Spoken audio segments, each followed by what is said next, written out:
ನೋಡಿ ಸ್ನೇಹಿತರೆ, ಹಾಸನ ಜಿಲ್ಲಾ ಬ್ರಾಹ್ಮಣ ಸಮಾವೇಶಕ್ಕೆ ನಾನು ಹಾಗೂ ದೇವಕಿ ಚಂದ್ರಣ್ಣ, ನಮ್ಮ ಪ್ರೀತಿ ಪಾತ್ರರಾದ ಹಿರಿಯರು, ಈಗ ಅರ್ಕಲ್ಗೂಡು ತಾಲೂಕು ರಾಮನಾಥ್ಪುರ ಹಾಗೂ ಬಸವಪಟ್ಟಣದಲ್ಲಿ ಇಂದು ಊಟದ ಎಲೆಗಳು ಹಾಗೂ ಚಾಪೆ, ಹೋಮಕ್ಕೆ ಬೇಕಾಗಿರುವ ಚಾಪೆಗಳು ಎರಡನ್ನೂ ಬೆಳಗ್ಗೆಯಿಂದ ಕಲೆಕ್ಟ್ ಮಾಡಿ ನನ್ನ ಕಾರಲ್ಲಿ ಫುಲ್ಲು ನಮ್ಮಿಬ್ಬರು ಕೂರಕ್ಕೆ ಜಾಗ ಬಿಟ್ಟರೆ ಇನ್ನೊಂದು ಚೂರು ಜಾಗ ಇಲ್ಲ.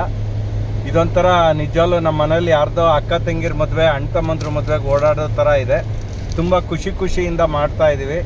ನಮ್ಮ ಅಧ್ಯಕ್ಷರಾದ ಮಂಜುನಾಥ್ ಮೂರ್ತಿಗಳ ನೇತೃತ್ವದಲ್ಲಿ ಹಾಸನ ಜಿಲ್ಲೆಯಲ್ಲಿ ನಡೀತಾ ಇರೋ 2ನೇ ಜಿಲ್ಲಾ ಬ್ರಾಹ್ಮಣ ಸಮ್ಮೇಳನ ಅತ್ಯಂತ ಅದ್ಧೂರಿಯಾಗಿ ಮಾಡಬೇಕು ಅಂತ ನಾವು ತುಂಬಾ ಆಸೆ ಇಟ್ಕೊಂಡಿದ್ದೀವಿ. ಅದ್ರ ಸಲುವಾಗಿ ನಾವು ಇದೆಲ್ಲ ಕಾರ್ಯ ಮಾಡ್ತಾ ಇದ್ದೀವಿ. ಖುಷಿಯಾಗುತ್ತೆ. ನಮ್ಮ ಹಿರಿಯರಾದ ಚಂದ್ರಣ್ಣ ಅವರೇ ಒಂದೆರಡು ಮಾತಾಡಬೇಕಾಗಿ ವಿನಂತಿ ನಿಮ್ಮಲ್ಲಿ. ನಾವು ಪರಮಾತ್ಮನ ಸೇವೆ ಮಾಡ್ತಾ ಇದ್ದೀವಿ. ಆ ಸೇವಾ ಭಾಗ್ಯ ಎಲ್ಲರಿಗೂ ಸಿಗಲ್ಲ.